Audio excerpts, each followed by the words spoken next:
जय हिंद बच्चों, कैसे हैं आप लोग। बच्चों आज आपके लिए रासायनिक बंध से लेके आए हैं एक इंपॉर्टेंट टॉपिक जिसको बोला जाता है संयोजी बंध सिद्धांत, इंग्लिश में बोलते हैं वैलेंस बॉन्ड थ्योरी। तो आइए जानते हैं क्या होता है संयोजी बंध सिद्धांत। 1927 में हिटलर व लंदन ने सह संयोजी बंधों की आकृति तथा प्रकृति को स्पष्ट करने के लिए संयोजी बंध सिद्धांत का प्रतिपादन किया। इसी सिद्धांत को स्लेटर व पॉलिंग ने विकसित किया। ध्यान रखिएगा बच्चों, हिटलर और लंदन नाम के दो साइंटिस्ट हुए थे 1927 में। सबसे पहले इन्होंने सह संयोजी बंध निर्माण के बारे में एक सिद्धांत दिया जिसका नाम पड़ा संयोजी बंध सिद्धांत। इस सिद्धांत की खास बात यह होती है कि इसके द्वारा आप सह संयोजी बंध के निर्माण के साथ ही उनकी आकृति और प्रकृति को भी बता सकते हैं। बाद में स्लेटर और पॉलिंग नाम के दो साइंटिस्ट हुए, उन्होंने इस संयोजी बंध सिद्धांत में कुछ नई चीजों को जोड़ा।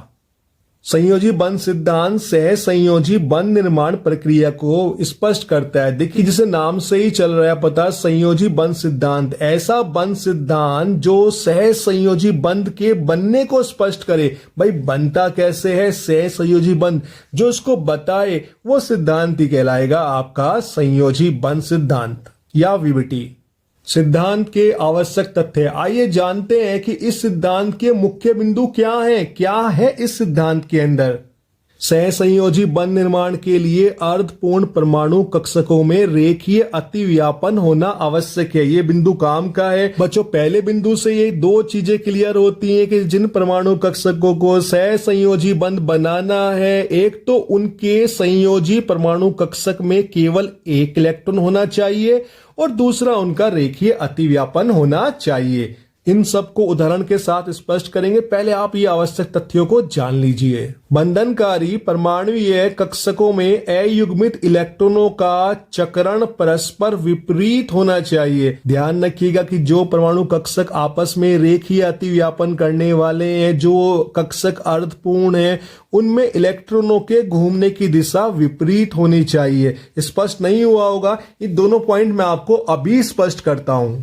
देखिए यहाँ पे आप देख पा रहे हैं कि यहाँ पे ये परमाणु कक्षक बनाया है, ये दूसरा परमाणु कक्षक है, इन दोनों के बीच बंध बनने वाला है। यहाँ पर नीचे भी परमाणु कक्षक लिए हुए दोनों हाइड्रोजन के। आप जानते हैं कि हाइड्रोजन के पास केवल एक इलेक्ट्रॉन होता है। अगर इसका इलेक्ट्रॉनिक विन्यास देखिए तो 1s1 होता है। s कक्षक में केवल एक इलेक्ट्रॉन है और वो हमने इलेक्ट्रॉन यहां पर दिखाया है। प्लस जो आप देख रहे हैं ये इसका नाभिक है। क्या ये आपको स्पष्ट है? तो यहां पे देखिए कि जो हाइड्रोजन है हम लोग बनाने वाले हैं H+H। मैं आपको यहां पे ये स्पष्ट करने वाला हूं। ये देखिए आप बनाने वाले हैं H2। तो H2 को अगर हम लोग देखें यहां पर इसके बीच में एकल सह संयोजी बंध है, तो हमको यही स्पष्ट करना है कि ये सह संयोजी बंध या कोई भी सह संयोजी बंध कैसे बनता है। तो एक चीज तो यहां पर ये स्पष्ट हो गई कि H2 अणु के अंदर यहां पर दो H परमाणु एकल सह संयोजी बंध से सिंगल कोवलेंट बॉन्ड से जुड़े हुए हैं। तो बनता कैसे है? तो देखिए यहाँ पे एक परमाणु कक्षक आया हाइड्रोजन का जिसके पास एक इलेक्ट्रॉन है, ये दूसरा आया, लेकिन ये अर्धपूर्ण तो है। पहली चीज तो पूरी हो गई रेखीय अतिव्यापन के लिए, लेकिन क्या इनमें इलेक्ट्रॉनों का चक्रण विपरीत दिशा में है? तो उत्तर है नहीं, दोनों एक ही दिशा में घूम रहे हैं। अगर बात करें क्लॉकवाइज, देखिए ऊपर की ओर जा रहे हैं, तो दोनों का विपरीत होना चाहिए था, जो नहीं है। तो यहां पे क्रॉस लगा है, इसका मतलब है कि यहां पे इनके बीच रेखीय अतिव्यापन नहीं होगा। दूसरी देखिए यहाँ पे दूसरी अवस्था क्या है कि परमाणु कक्षक है, अर्धपूर्ण है। अर्धपूर्ण का मतलब होता है कक्षक के अंदर एक ही इलेक्ट्रॉन होना चाहिए। क्लियर है जी? लेकिन यहां पे इन दोनों अर्धपूर्ण कक्षकों के अंदर जो इलेक्ट्रॉन के चक्रण की घूमने की दिशा है वो एक दूसरे के परस्पर क्या है? विपरीत है। एक क्लॉकवाइज जा रहा है और दूसरा एंटी क्लॉकवाइज जा रहा है। एक ऊपर की ओर है और दूसरा नीचे की ओर है। तो यहां पे आपने देखा दोनों पास पास आए और दोनों ने एक दूसरे का कुछ हिस्सा क्या किया? ढक लिया। और इसी को तो बोलते हैं बंधन में आपने सीखा होगा जब आपको बंध सिखाए थे। हाँ बिल्कुल सही है, बंध वाली वीडियो में देखा था। ये अतिव्यापन क्षेत्र होता है, ओवरलैप जोन बोलते हैं। इसके अंदर साझे के इलेक्ट्रॉन रखे जाते हैं, एक ऊपर की ओर जा रहा है और दूसरा नीचे की ओर आ रहा है। क्लियर हुआ? तो ये है आपका अतिव्यापन या रेखीय अतिव्यापन। तो दो चीजें बताई कि एक तो भैया जिन परमाणुओं को सहसंयोजी बंध बनाना है वो अर्धपूर्ण होने चाहिए, और अर्धपूर्ण भी ऐसे हो कि दोनों इलेक्ट्रॉनों का चक्रण एक दूसरे के से बिल्कुल विपरीत होना चाहिए, तब जाके होगा अतिव्यापन। और अतिव्यापन क्षेत्र में रखे जाएंगे साझे के इलेक्ट्रॉन। एक इलेक्ट्रॉन एक कक्षक देगा, दूसरा इलेक्ट्रॉन दूसरी कक्षक से आएगा। क्या ये आपको क्लियर है? चलिए फिर आगे बढ़ते हैं। दूसरा पॉइंट है बच्चों वो ये है कि वीबीटी में अतिव्यापन से प्राप्त बंध दिशात्मक होते हैं। इनकी डायरेक्शन होती है, एक दिशा होती है। ध्यान रखना है आपको, ये क्वेश्चन नहीं बनता अलग से। अगला पॉइंट ध्यान रखिएगा, परमाणु कक्षकों के अतिव्यापन से स्थितिज ऊर्जा में कमी आती है तथा मुक्त हुई ऊर्जा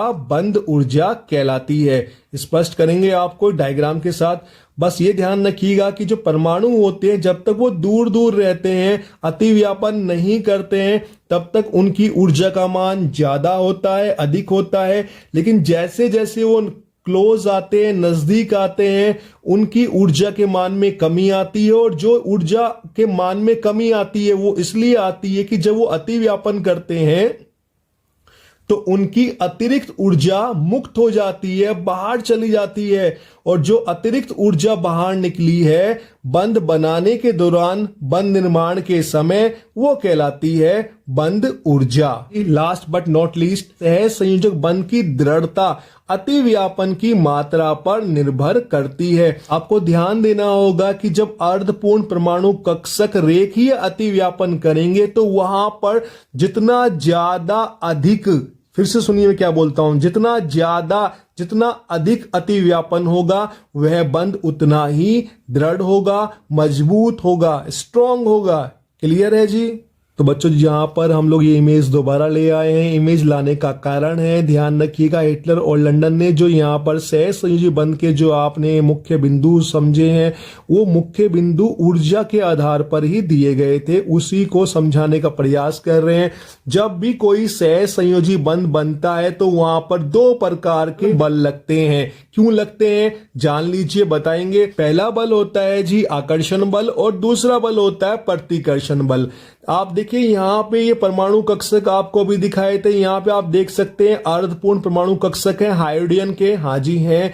इनके अंदर दो चीजें आपको दिखाई दे रही होंगी, सेंटर के अंदर, केंद्र के अंदर धनात्मक नाभिक, और बाहर ये जो तीर दिखाया है ये आपका ऋणावेशी इलेक्ट्रॉन, क्योंकि इलेक्ट्रॉन पे ऋणावेश होता है और नाभिक पर आपका धनावेश होता है। तो यहां पर ये दो H परमाणु हमने दिखाए हैं, A और B आप देख सकते हैं। ये इनका एकल इलेक्ट्रॉन है, ये इस हाइड्रोजन का इलेक्ट्रॉन है जिसको Ea लिया हुआ है। ये हाइड्रोजन एटम B, जो हाइड्रोजन परमाणु B है उसका इलेक्ट्रॉन B इलेक्ट्रॉन है। क्लियर हुआ जी?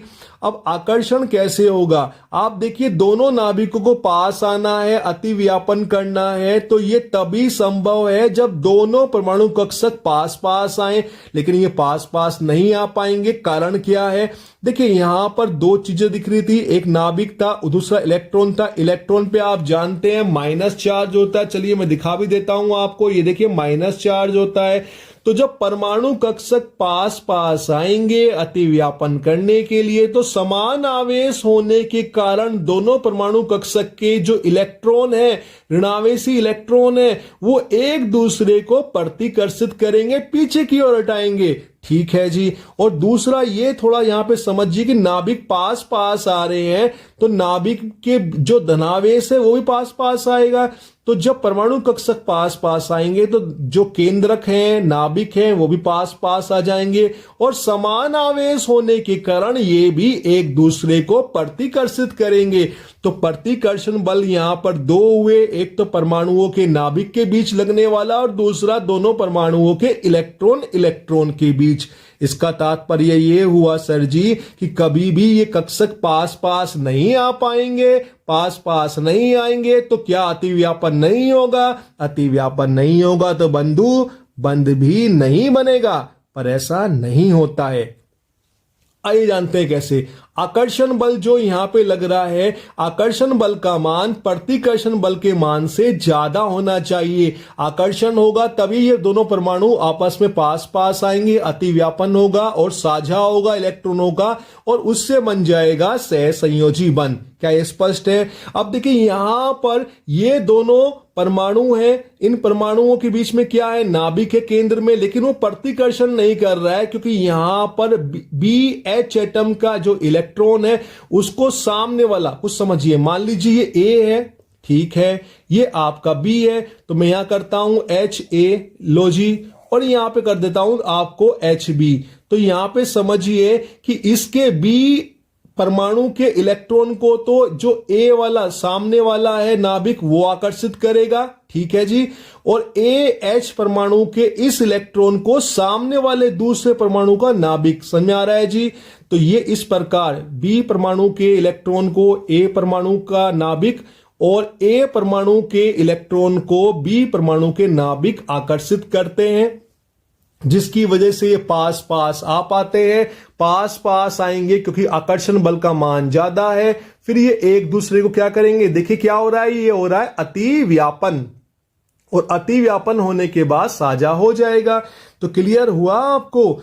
अब देखिए फिर समझिए कि यहां पे ये दो दिखाए हैं, अगर यहां पे इलेक्ट्रॉनों का चक्रण एक ही दिशा में रहेगा, अर्धपूर्ण परमाणु कक्षकों का चक्रण एक ही दिशा में रहेगा, तो प्रतिकर्षण बल का मान ज्यादा होगा, जिसकी वजह से अतिव्यापन नहीं होगा, बंध नहीं बन पाएगा। लेकिन अगर चक्रण विपरीत दिशा में होगा तो यहां पे प्रतिकर्षण बल का मान कम होगा, न्यूनतम होगा, और आकर्षण बल का मान बढ़ जाएगा, जिसकी वजह से यहां पर दोनों कक्षकों के बीच संभावित रेखित अतिव्यापन हो पाएगा और बंध बन जाएगा। क्लियर है भैया? बोलो, स्पष्ट है? दो बल लग रहे हैं, जो डोमिनेट करेगा, वो जिसका ज्यादा होना जरूरी है वो आकर्षण बल है, और आकर्षण बल प्रतिकर्षण बल से तभी ज्यादा होगा जब आपके कक्षक के अंदर इलेक्ट्रॉन जो है आपका, उनका चक्रण एक दूसरे से विपरीत दिशा में होगा। जब दोनों पास पास आएंगे, इनकी ऊर्जा कम हो जाएगी, इनकी ऊर्जा कम हो जाएगी, और बन जाएगा आपका परमाणु से जुड़ के अणु। क्लियर है जी? परमाणु के साझे से अणु। अब आप यहां पर एक ग्राफ देख सकते हैं, इस ग्राफ के अंदर एक्सिस दिया हुआ है, आप ध्यान से देखिए, लेफ्ट साइड में पोटेंशियल एनर्जी दिया हुआ है, स्थितिज ऊर्जा बोलते हैं, आप जानते हैं। सेंटर में लिखा हुआ है इंटर न्यूक्लियर डिस्टेंस, अंतः नाभिकीय दूरी, दो परमाणु जो आपस में पास पास आ रहे उनके नाभिक के बीच की दूरी। क्लियर है जी? ए और बी के बीच के नाभिक की दूरी। स्पष्ट हुआ? चलिए जी, दिखाई भी दे रहा होगा आपको। अब यहां पे ध्यान से देखिए, यहां पर R = 300 लिखा हुआ है। ये क्या है? दोनों परमाणु, ये वही H परमाणु है जो आपको अभी दिखाया था। इन दोनों H परमाणु A और B है ना, क्लियर है? दो H परमाणु के बीच के नाभिक के बीच की दूरी कितनी है? 300 पिकोमीटर। अब देखिए ये दोनों, थोड़ा लेफ्ट की साइड आइए, हाँ बिल्कुल लेफ्ट साइड में बढ़िए। अब देखिए कर्व जो है वो नीचे की ओर झुकने लगा है, और यहां पे R की वैल्यू जो है अंतः नाभिकीय दूरी, दोनों एटम, दोनों परमाणुओं के नाभिक की बीच की दूरी 300 से घट के 150 रह गई है, और कर्व नीचे की ओर झुकने लगा है। नीचे की ओर झुकने का मतलब है कि इनके ये दोनों पास पास आ रहे हैं अतिव्यापन के लिए। 300 से 150 हो गई है दूरी पिकोमीटर में, और इनकी स्थितिज ऊर्जा, पोटेंशियल एनर्जी भी पहले से कम हो चुकी है। और सबसे नीचे देखिए, जहां पे कर्व बिल्कुल नीचे झुक गया है, हाँ जी बिल्कुल सही पकड़ा, वहां पे R का वैल्यू 74 पिकोमीटर दिखाई दे रहा है। अब सोचिए 300 से शुरू किया था, 74, जैसे ही 74 आएगा, दोनों H परमाणुओं के बीच की दूरी काफी कम हो जाएगी, क्योंकि अतिव्यापन हो चुका है। और अतिव्यापन होगा तो इनकी जो ऊर्जा है, क्योंकि दोनों परमाणु अतिव्यापन बंधु तभी करेंगे जब आकर्षण बल होगा, आकर्षण बल का मान ज्यादा होगा, तो इनको अपनी ऊर्जा छोड़नी पड़ेगी, मुक्त करनी पड़ेगी, और जो ऊर्जा इन्होंने मुक्त करी है उसी को तो बोलते हैं बंध ऊर्जा। क्लियर हुआ? और आप देख सकते हैं यहां पे जो बंध ऊर्जा है वो हो चुकी है -432 किलो जूल पर मोल। क्लियर हुआ? माइनस का मतलब है कि इतनी ऊर्जा यहां पे बाहर निकलेगी एक H2 अणु बनाने के लिए, दो H परमाणुओं में अतिव्यापन कराने के लिए, सहसंयोजी बंध बनाने के लिए। जो एक अणु के लिए ऊर्जा निकलती है वो निकलेगी एक मोल के लिए -432 किलो जूल पर मोल। क्लियर है जी आपको? ये बोलिए। तो देखिए ये है आपका यहाँ पे ऊर्जा के संदर्भ में सह संयोजी बंध का निर्माण की व्याख्या, जो मैं आपको बता रहा था कि यहाँ पे दो बल लगते हैं, प्रतिकर्षण और आकर्षण। तो यहाँ पे आकर्षण के संदर्भ में ही समझाया है, ये मान के कि जो अतिव्यापन कर रहे हैं दोनों के जो अर्धपूर्ण कक्षक के अंदर इलेक्ट्रॉन है, दोनों के चक्रण की दिशा विपरीत है, जिसकी वजह से यहाँ पे सिर्फ और सिर्फ आकर्षण बल लगेगा, उसका मान ज्यादा होगा, जिसकी वजह से ये दोनों पास पास आएंगे, फिर अतिव्यापन होगा, नाभिक के बीच की दूरी कम हो जाएगी, और नाभिक के बीच की दूरी कम हो जाएगी तो उससे आपका सहसंयोजी बंध बन जाएगा। क्लियर हुआ? अब लेते हैं वीबीटी के दोष या कमियां। क्या कमियां रह गई जिसकी वजह से ये नियम छोड़ना पड़ा? हाँ जी, जानना जरूरी है ना, तो आइए फिर शुरू करते हैं। पहली कमी या पहला दोष है कि यह उपसह संयोजक बंध निर्माण को स्पष्ट नहीं करता। हाँ, बिल्कुल नहीं करता। आप जानते हैं बंध तीन प्रकार के होते हैं, वैद्युत संयोजी, सह संयोजी, उपसह संयोजी बंध। तो वीबीटी तो जो आपका संयोजी बंध सिद्धांत है जी, वो तो केवल सह संयोजी बंध के निर्माण को स्पष्ट करता है, उपसह संयोजी बंध के निर्माण को नहीं बताएगा कैसे होता है। तो ये इसकी कमी हो गई जी। दूसरा है जी, इस सिद्धांत के अनुसार सह संयोजक अणुओं में बंधित परमाणु अपने सारे गुणधर्म संरक्षित रखता है।